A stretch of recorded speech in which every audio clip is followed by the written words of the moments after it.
سماحة الشيخ السلام عليكم. وعليكم السلام يا بنتي، تفضلي شوفي عندك يا بنتي. والله سماحة الشيخ وانا اصلي صارت معي حالة. تفضلي، شو الحالة اللي صارت؟ وانا في صلاة العصر يا شيخ بالركوع طلع صوت. صوت شو يا بنتي؟ يعني وبس اقول لك طلع صوت طن. يعني ضربتي؟ نعم يا سيدي. ضربتي كويس بحالة الركوع؟ نعم يا سيدي. كويس. في تصفي لي يا اختي مدى قوة الضرطة شلون كانت؟ والله يعني بس اقولها يا شيخ، انت قولها. ايوه، يعني مثلا كانت قوة الضرطة هيك؟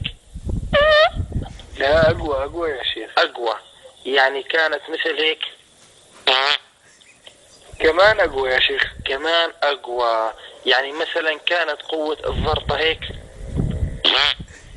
يعني اقوى شوي. نعم. يعني مثلا كانت هيك؟ بعد اقوى شوي يا سيدي. اقوى شوي. كويس. يعني مثلا كانت قوة الضرطة هيك؟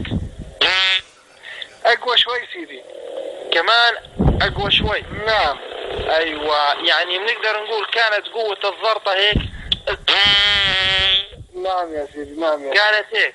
نعم يا سيدي. يا اختي بهالحالة انت ما ضربتي، انت بهالحالة خريتي. شكرا. خريتي خراء مبرحا، والله يعطيك العافية. شكرا يا سيدي. اهلا وسهلا يا بنتي، 100 وردة. الله يعطيك العافية.